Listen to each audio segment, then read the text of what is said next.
Her mic is on the far. Yeah. Okay, there we go. Okay. Yeah. The crazy thing is, guys, is like I spent a good whole morning troubleshooting the whole sound today, and it worked. And I even checked it before I came up here, and it worked. And then the devil is like, "No, sir, not happening today." So good thing Shirley's mic always works. So this is great. Anyways, okay, church, we are continuing on our a series on more than a story. And last week we completed the series within a series about Joseph and the moments of suffering and how we can deal, well, not how we can, but how we can rely on the Lord, that he is in control and he is walking with us daily in our circumstances and in our suffering. And so we now are going back to the New Testament, and in the New Testament, they found some archaeology in the most recent years about a pool.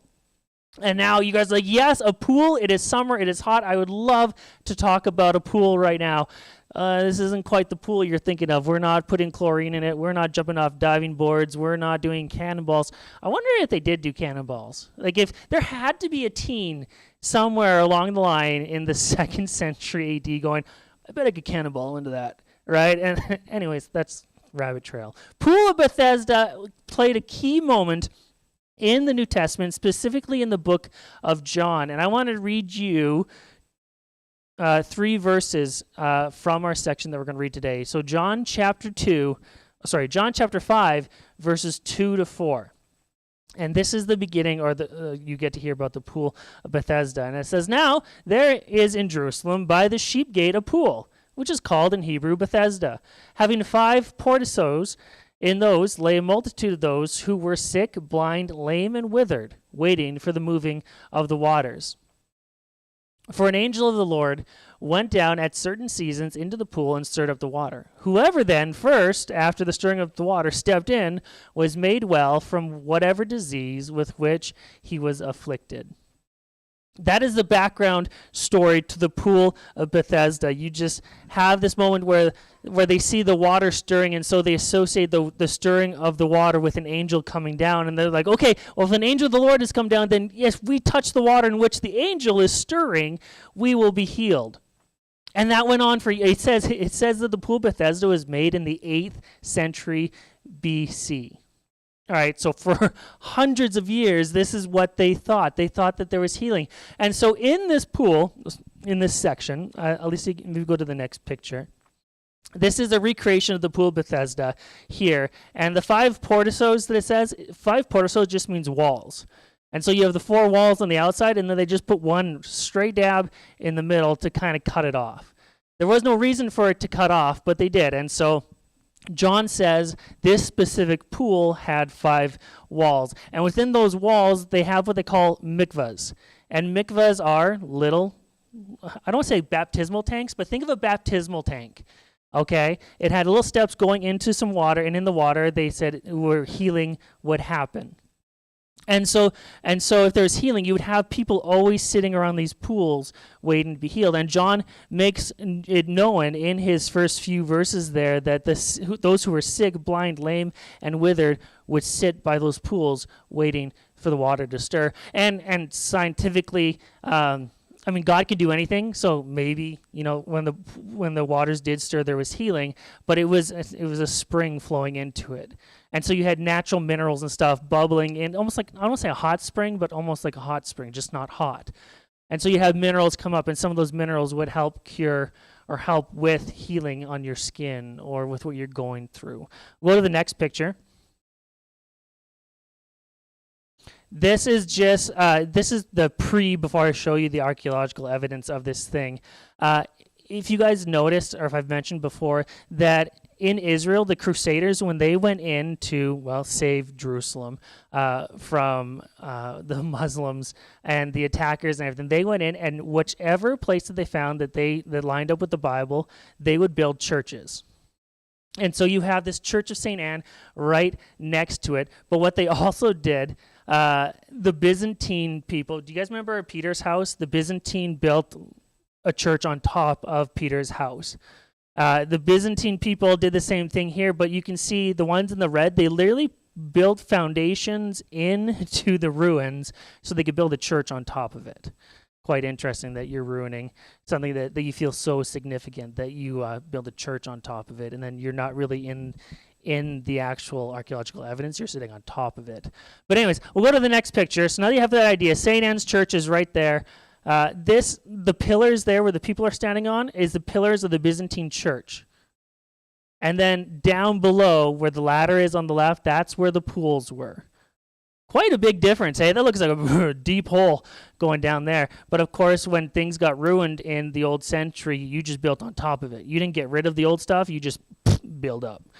Forget about the ruins. And so down there where the ladder goes is where the people who were sick, who were withered, who were lame would sit and they would wait for the waters to pool. I think there's one more picture. Yeah, so it's a little clearer picture. On the right side, you can see where the pool Bethesda was created compared to where the temple was. And then the Church of St. Anne is, of course, off to the right there. But there's more of the picture of people you'd have to just step down and go into the water. And I say all of this stuff because when we understand that this was a real place, right? I say this with this entire series. When we understand that this was a real place, when we understand what the Bible is written is 100% true and there's archaeology to back it up, then we can have, slight faith, more faith, that what Jesus spoke in the Bible is true because the real place where he said it is right here. So the pool of Bethesda, that's pretty much it. People would wait to go in to get healed because they thought when the waters bubbled, an angel was stirring it and they would be healed. And so this is where we find Jesus in John chapter 5, verses 1 to 9 is where we're going to talk. And so I'm going to read the full context now of John chapter 5, verses 1 to 9.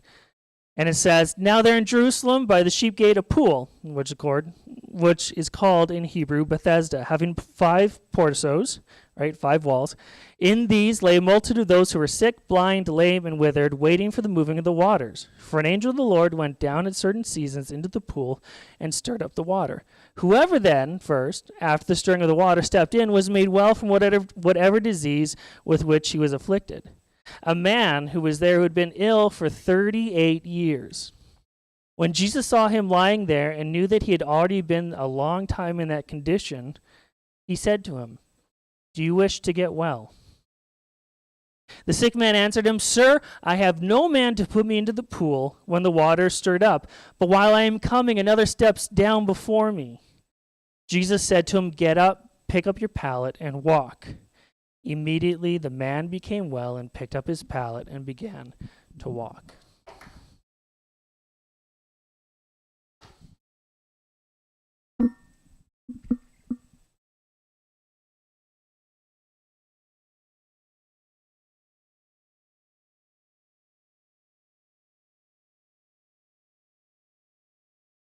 We have this moment in time and history that seems to repeat itself even in the 21st century for us today.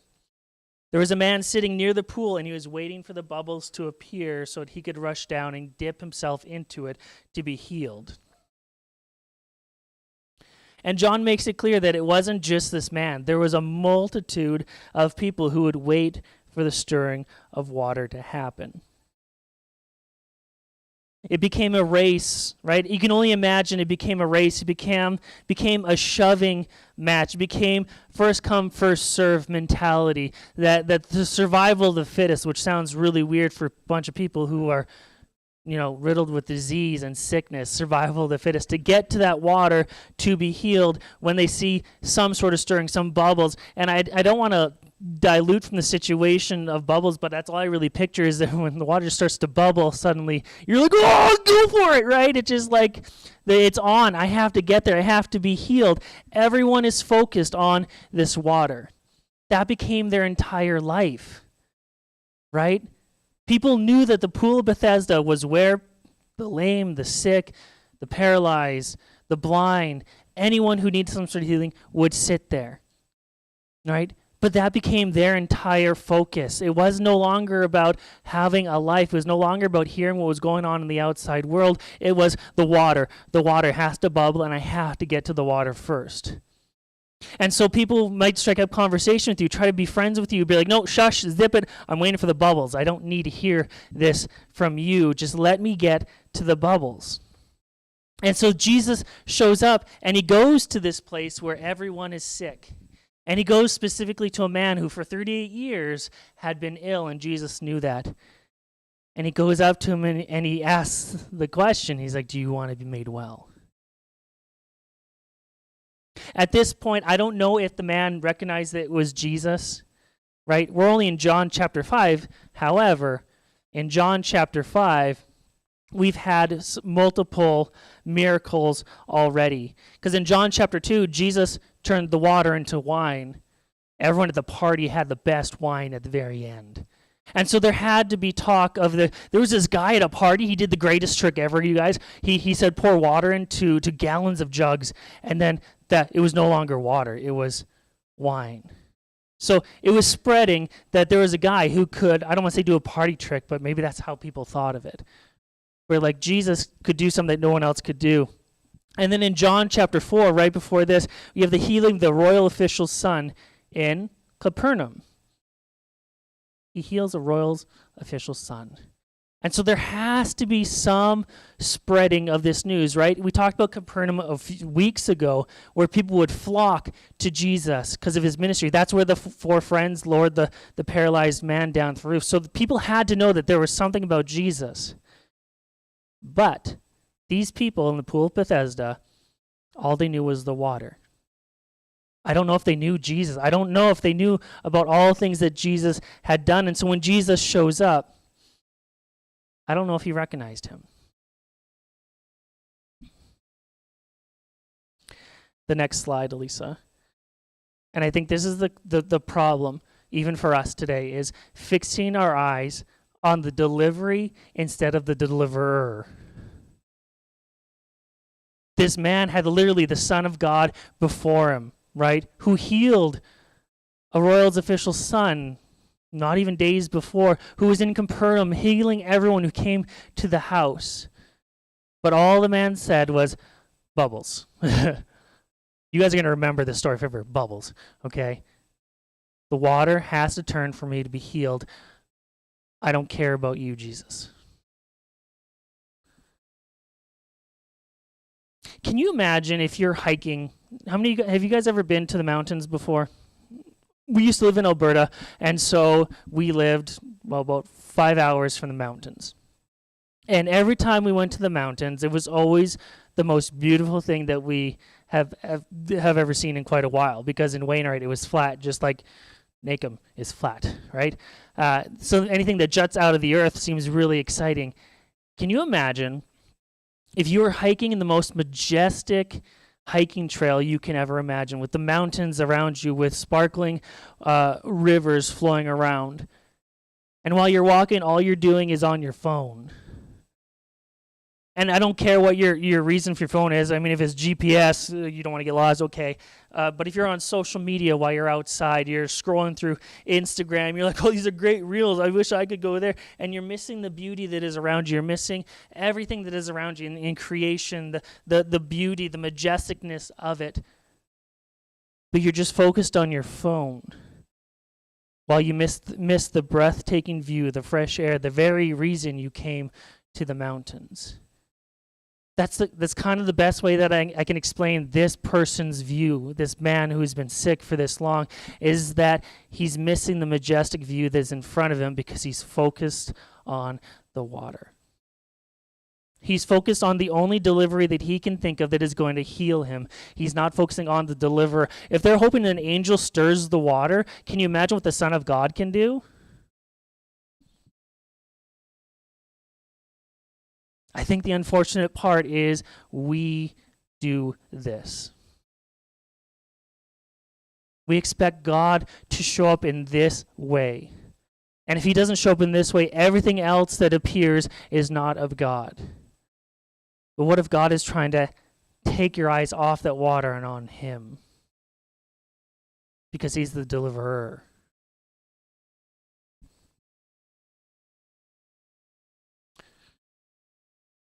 Charles Spurgeon, the famous preacher, said, "A multitude of needy people were at the pool of Bethesda, yet none of them looked at Jesus." A blindness had come over these people at the pool, even though he was bringing what they needed. Christ, who could heal them, but not a single one sought him out because he was not the bubbling water. Their eyes were fixed on the water, expecting it to move.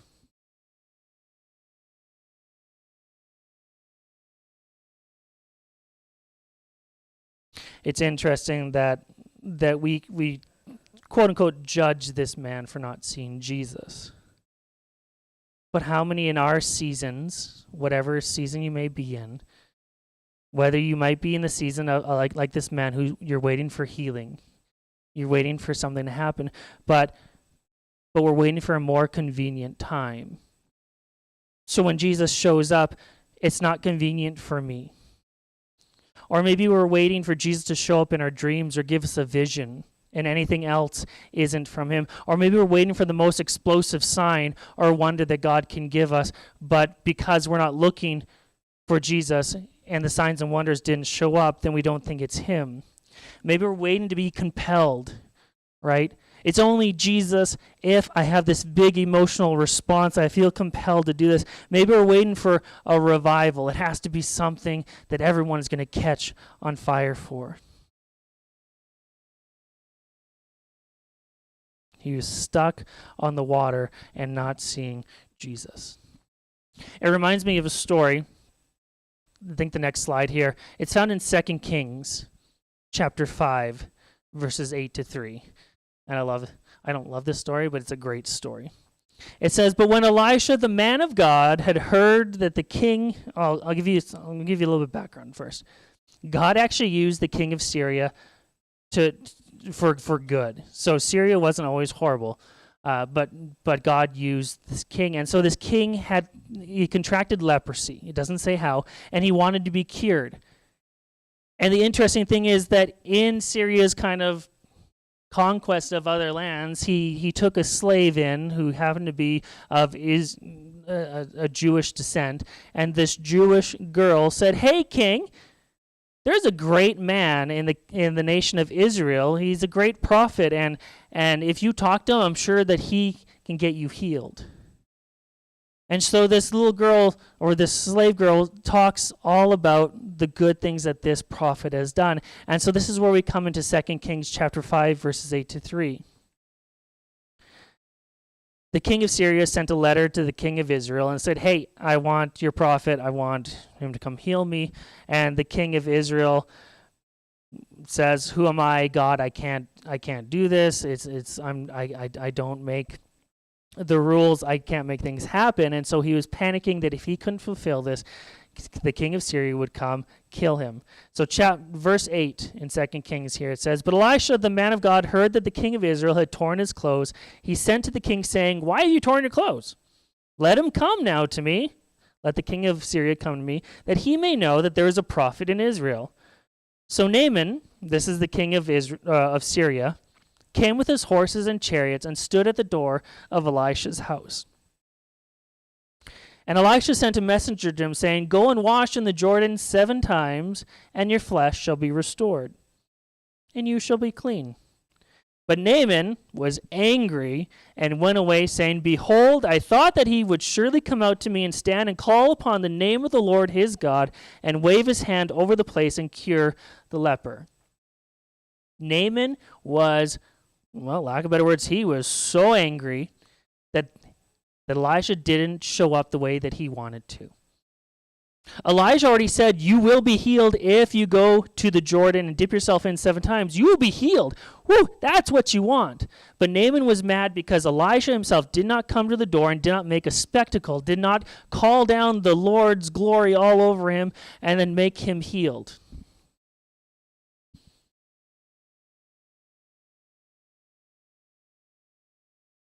Instead, Elisha says, "Go dip yourself in the Jordan 7 times, you'll be healed."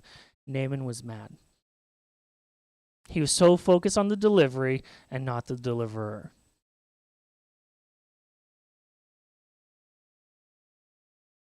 So let's go back to the New Testament now.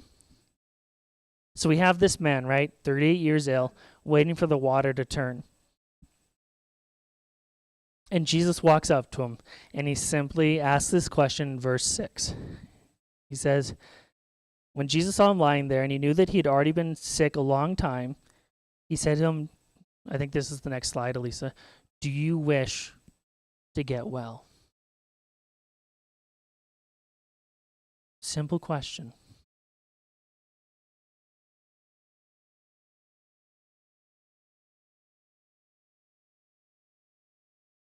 Jesus is looking at this man with sincerity, with hope, with compassion, and with an honest tone that the man has to figure out himself. Do you wish to get well? And the interesting thing is, church, like if we're going to read the next verse here, there was not a resounding yes. It wasn't, yes, I don't even care who you are. You didn't even say that you were Jesus. Yes, I want to be healed. If I don't have to go to the water, if I don't have to beat everyone to the water and dip my hand in first, then yes, anyway else, I want to be healed. There was not a resounding yes. You guys want to know what he said? You guys already heard what he said. He says, sir, I have no man to put me into the pool when the water is stirred up because I'm too slow to get there. Come on. Jesus is literally sitting there going, I'm going to heal you. And the first thing goes, I can't make it to the water. What are you going to do? He's focused on the delivery, not the deliverer. And us looking at that, we go, what a stupid response. I don't care if you don't know who Jesus is, but if someone says, hey, do you wish to get well? You would want to say yes. Especially after 38 years, you would want to be healed. But instead, he brings up an excuse. He says, I'm not fast enough. That's why I'm not healed. And it makes me think that we're really good at making excuses. Because I wonder if we don't actually want to get healed. Sounds really crazy, okay? But it makes me think of, in Exodus chapter 3, I think this is the next slide, Moses is talking to the Lord in a burning bush. And the bush is not being consumed. And God is saying, you are going to go to Pharaoh. You're going to free the people of Israel. You are going to be my instrument for this. But Moses says to God in Exodus chapter 3, verses 11, he says, Oh Lord, who am I that I should go to Pharaoh and bring the children of Israel out of Egypt?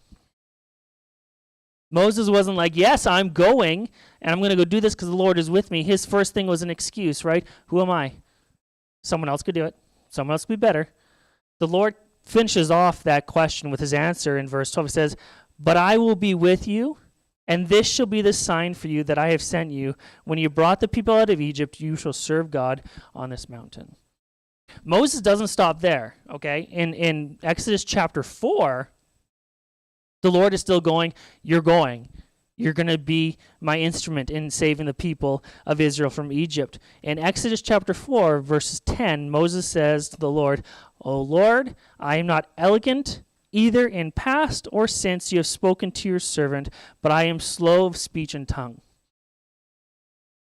He's bringing excuses when the Lord has already called him, and it bothers me that we make excuses when the Lord has already called you and asked you the question and has an answer for you, but we don't want that answer. We will tell everyone else around us, we will have the biggest pity party in our life, but when we finally get an answer to that prayer, we kind of don't want it. Because we've grown accustomed to waiting for this one solution. Right? On the outside, we'll tell everyone that we want to be healed, but I wonder if we're lying to God when we say, Lord, can you heal me?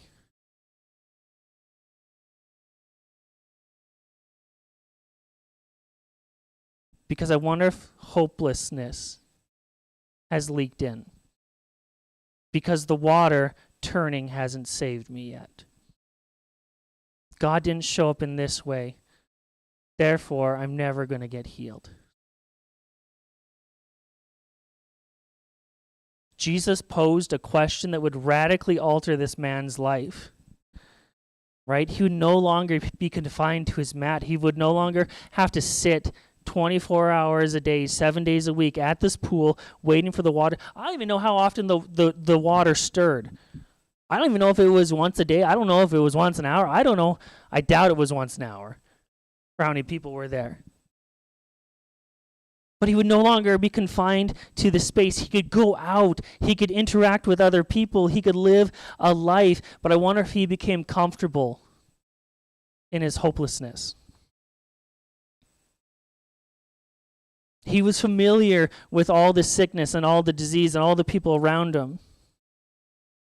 And so when Jesus came to ask him, do you want to get better? Do you want to be made well? Do you want to be healed? His first response wasn't, yes, get me out of this place. It was like, well, I can't get to the water. And I mean, if I can't get to the water, then I'm not healed. And then I got to go back and sit in my spot. And Jerry's next to me. And then I got Colin over here.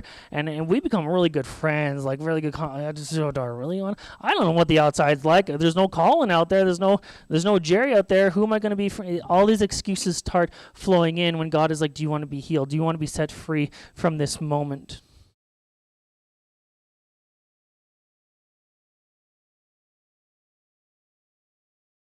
And I think the question then can be applied to us when Jesus asks us, do you want to be healed? Is your response, yes, Lord, so that my life can be changed? Or is it, well, yes, with an asterisk? Yes, if I can keep living the way that I want to.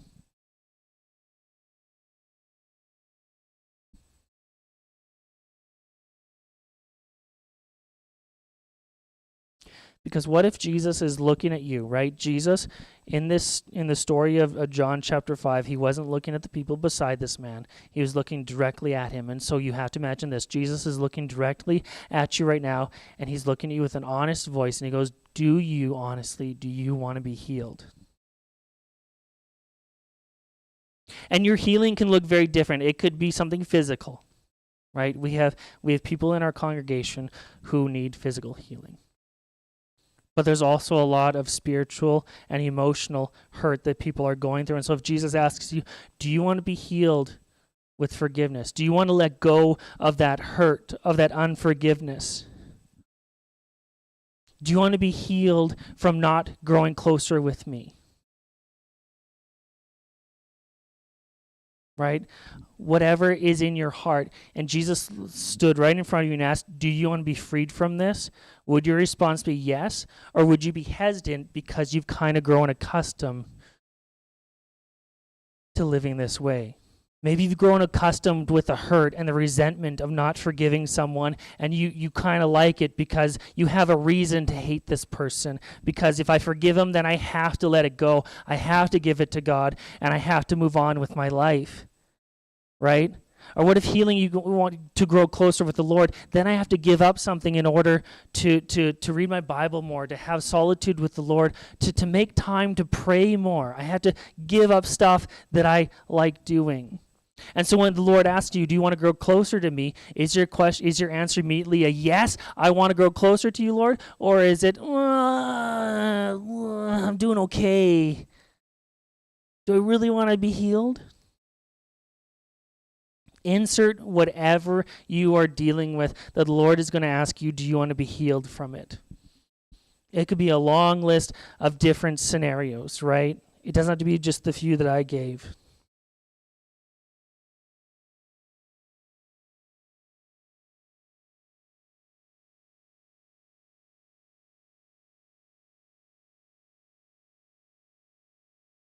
And there's just all these things that the Lord wants to do through you. But you're waiting for the water to bubble in order to know that it was actually Jesus. And then the question is, do you think, this is just a question from my own thinking, do you think the man tried really hard to get to the water? Or do you think after year, he kind of just, I hope someone trips and then I can get ahead of them?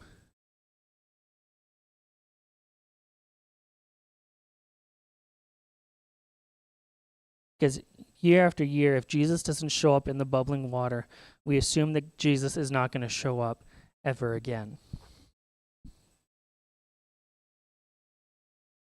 Right? In our prayers, right? We want revival in this community, but what are we doing to have that revival? We want our church to grow. We want our church to be involved in the community so that people in Nacum know that they are loved by God through our actions and stuff. But what are we doing? Are we becoming complacent? I don't want to say complacent like this man who had been sick for 38 years, but I kind of think we do become complacent. We start not wanting to do new things. We start not wanting to invite new people into our church because, well, they're dirty, they're messy. They don't speak the way we do. They're going to upset the status quo that I've invented for this church. But whoa, man, Lord, if you want to grow this church and you just bring, some sort of revival into this community, then by all means, I'm going to open these doors and they're going to come in. But what if the Lord is going, what if I want to use you? But we're sitting here waiting for some sort of big show to happen in Nacum in order for that to happen. But Jesus is going, I just want you to go talk to your neighbor. I just want you to involve me in your conversations. There was a person who would go to church on Sunday and go to work for the next 5 days. And in all of his conversations that he would have with people, he would never mention what he did on the weekend, because you don't talk about going to church on the weekend. You don't talk about the sermon you heard on the weekend with someone who wasn't in church. But what if Jesus is going, hey, in your conversations with your coworkers, why don't you talk about, hey, I went to church and I heard a really cool sermon. Can I tell you about it?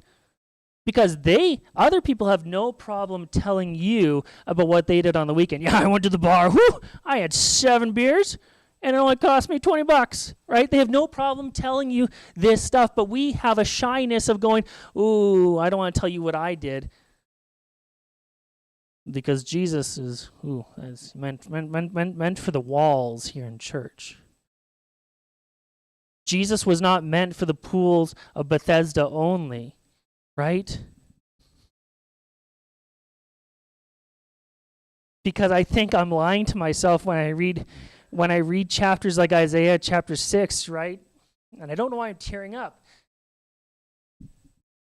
But in Isaiah chapter 6, right, you have Isaiah sitting there, and he says, I cannot talk to the Lord because I am an unclean man with unclean lips. And then an angel grabs the tongs, and he grabs a coal from the holy altar, and he comes and touches the lips, and he says, you've been made clean. And then God calls out in a loud voice, everyone, who will go for me? Who can I send? And Isaiah stands up and he goes, send me, here I am.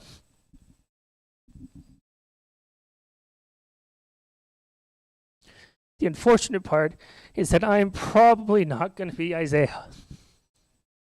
Right? I'm not going to be Isaiah standing up going, here I am, Lord, send me.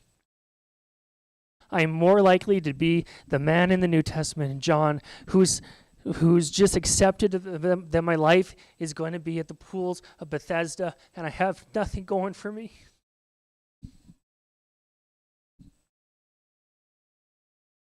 That's why Jesus asks the honest question, do you want to be healed? And you have to be honest with yourself. Do I really want to be healed? Or am I okay with where I am at? The nice thing about the end of this story is that Jesus doesn't ask anything else. He says, do you want to be healed? And the man gives all the excuses in the world. And then Jesus says, you're healed. Take your mat and go. Jesus still showed up. He still did it, even though the answer was ridiculously dumb.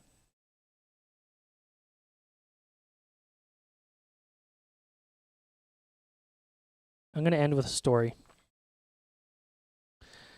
I get to the privilege of talking with other pastors, and they get to tell me stories about what God is doing, and I love hearing it. And there was a pastor who told me that he has a couple in their congregation who have had a lot of trouble getting pregnant, and they've been struggling. And so they've been going to the doctors regularly, getting the right medication to maybe change things in their bodies, and they've been going for tests and all of these things, and nothing was working. And then one day the wife was praying and heard from the Lord, and the Lord said, you need to stop going to the doctors. Completely mind-blowing, seems counterintuitive to what we're doing, right? Because it feels like medicine should help us. And so she got the courage to talk to her husband and go, I think God's telling me to stop going for these treatments, to stop going to the doctors for all of these things. And the husband was like, that seems very, like I said, counterintuitive. But we'll give it a shot. Because if that's what you're feeling the Lord is telling you, then we'll do that. She stepped out from what she was normally doing, what she thought was the right, that the Lord would show up if she got all these medications right, she would get all these things right. And the Lord wasn't showing up in that moment. The Lord wasn't showing up in the bubbling water in her life. And then finally she saw Jesus step in front of her, and I believe that he asked, do you want to be healed? And she said yes. And so she stepped away. And the very cool story of this is that when she stopped going to the doctors, she started getting better. Her body started to heal. She started to see things that are progressing, and now she's pregnant. And now I'm not saying that this is going to happen to everyone and that the Lord is going to cure us from all of these moments, but the Lord can do amazing things, whether it's restoring us emotionally and spiritually or it's restoring us physically. But church, I ended on this. Stop looking at the bubble water as the only thing that Jesus is going to do. Because there's a world out there that he wants to heal. There's a world that he wants to heal inside of you, to use you for his glory and for what he wants to do in Nacum and in your family. It doesn't have to be a huge thing, but if he wants to work on your family, he wants to work in our church. But we got to stop looking at the bubbles when Jesus is standing right in front of us going, do you want to be healed? I want to pray, and I want to call the worship team to come up. Lord, I don't even know how to start this. God, I pray that we are honest with our responses to you. That when we're praying, it's not just to sound good in front of a God of the universe. It's not just trying to say all the right words so you hear us, but it's an honest conversation of going, Lord, I think I'm lying to myself and I'm lying to you, that I don't really want to be healed because I'm afraid of what's going to come afterwards. God, I pray that fear is taken out of our lives and replaced with the goodness that you have this plan. That if we just stop looking at the water that is in front of us and we look towards you, that there's something greater for us. God, I so want healing to begin in each of our lives, Lord, whether we're holding on to stuff that has affected us since childhood, has affected us since we were younger, affected us maybe in the last few months, last few days, whatever it may be, Lord, that we're just not waiting for the bubbles to fix it, but we're looking towards you and starting right now. Lord, I pray for your Holy Spirit just to reside inside of us, that we feel this peace, that it's okay to be honest, that there's a peace that when we let go of what's barring us back, Lord, that there is a freedom that we experience. God, I pray for hope, that it's not a hopeless situation when our prayers aren't answered the way that we think they'll be answered. Like, Lord, I'm still thinking about Naaman. When he wanted his healing to happen this way, but it didn't happen. God, I pray against the feeling and discouragement of hopelessness that some may be feeling even right now. I pray for hope to be filled. Pray that you do that what only you can do, Lord. Pray for us as we go, Lord, that we have these opportunities to reach into our community with our neighbors, with our coworkers, to talk about you. And it doesn't have to be, whole spiritual, give you the 66 books of the Bible, but we can incorporate you in our conversations, Lord. So I thank you for today. I praise in Jesus'